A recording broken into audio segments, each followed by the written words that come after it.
राधे राधे महाराज जी। महाराज जी, अगर कोई व्यक्ति हमारे सीधेपन का फायदा उठाकर हमारे साथ छल कपट करता है या विश्वासघात करता है तो उसे क्या हमें अपने जीवन से त्याग देना चाहिए? नहीं, इस परिस्थिति में खुद को कैसे प्रसन्न रखें?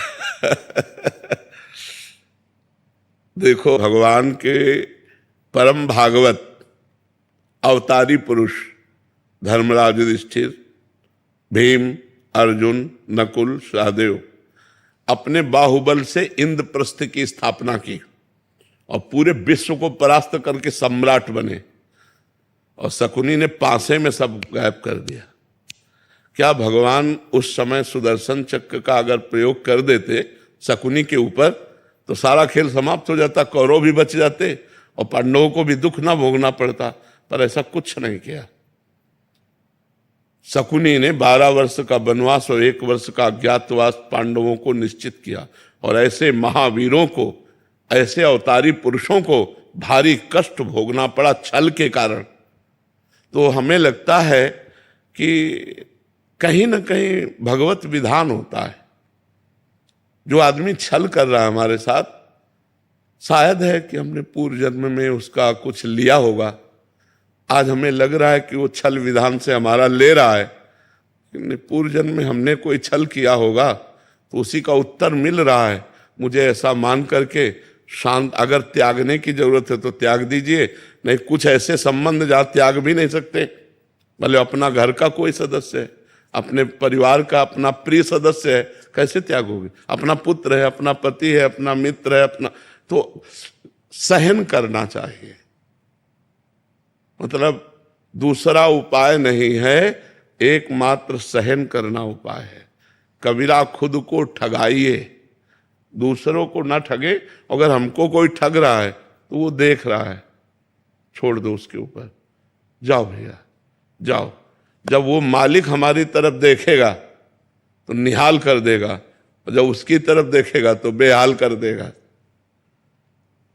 दुखिया को न सताइए, दुखिया देगा रोए, और जब दुखिया के मुखिया सुने तब तेरी गति का होए। ऊपर से लेकर के ये आज तक इतिहास साक्षी है। ये छल, ये कपट, ये व्यवस्था पहले से चली आ रही है बड़े बड़ों के साथ। वही तो कह रहा हूं, धर्मराज है भाई।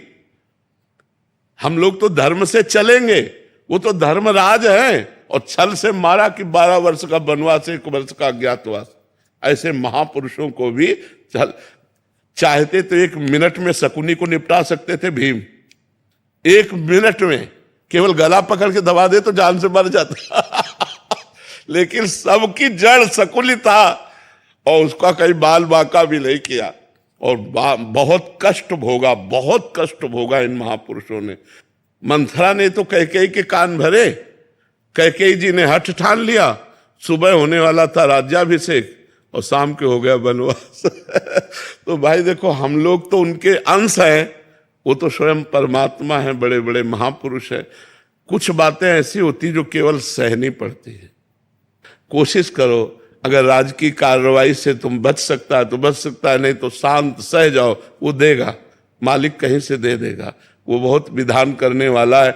लड़ाई, हमें तो लगता है लड़ाई झगड़ा छल कपट इसमें सब ठीक नहीं है, शांति से सह जाए तो अच्छा है। देखो कितना सहने की कोशिश की पांडवों ने। पहले कहा था कि जब अगर 12 वर्ष का वनवास, 1 वर्ष का अज्ञातवास आप पूरा कर लेंगे तो पूरा चक्रवर्ती राज्य आपको मिल जाएगा। जब पूरा कर लिया तो उनका राज्य नहीं देंगे, तो बोले आधा दे दो, बोले आधा भी नहीं देंगे, तो बोले 5 गांव दे अब आप देखो ईमानदारी की हद और बेईमानी की हद। पांडवों ने कहा 5 गांव दे दो, तो भगवान से क्या कह रहा है दुर्योधन? सूजी अग्रे न केसवा, सुई की नोक भर नहीं देंगे। तो विनाश कर दिया। फिर 100 के 100 मरे, 99 नहीं, 100 के 100 मरे। तो इसलिए अपने को चाहिए कि दबता चला जाए, कोशिश करे कि लड़ाई झगड़ा ना हो, सह जाए। और जब ऊपर जो बैठा हुआ सबके देख रहा है, वो जब देख लेगा ना, तो वो जब न्याय करेगा तो विध्वंस हो जाएगा सामने वाला।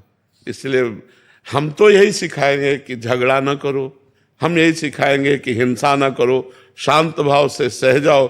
अगर कहीं ऐसा लगता है तो राजकीय विभाग का सहयोग ले लो, लेकिन लड़ाई झगड़ा ना करो। बहुत शांति थोड़ा जीवन है। आजकल लोग जरा जरा सी बात में हिंसा कर देते हैं। ये नहीं जानते कितना कीमती मनुष्य शरीर, और इसको हम नष्ट कर देंगे और हमें कितना बड़ा अपराध लगेगा। ये सबसे बड़ी भगवान की सृष्टि में ये मनुष्य योनि है, सबसे बड़ी योनि है और बड़ी महिमाशाली है। इसके द्वारा बड़े बड़े पवित्र कार्य किए जा सकते हैं, पर लोग जरा जरा सी लड़ाई में एक दूसरे की हिंसा कर देते हैं, या जरा सा ऐसा समस्याएं आई तो पूरा परिवार जहर खा लेते हैं। ये सब नहीं करना चाहिए। सहना सीखो, नाम जप करो और भगवान के आश्रित रहो। किसी तरह संसार से हम मुक्त हो जाए, नहीं बहुत कठिन, बार बार जन्म, बार बार मरण कहाँ तक भोगेंगे यार, कितना भोगेंगे, कितना कष्ट है संसार में। तो इसलिए नाम जप करो।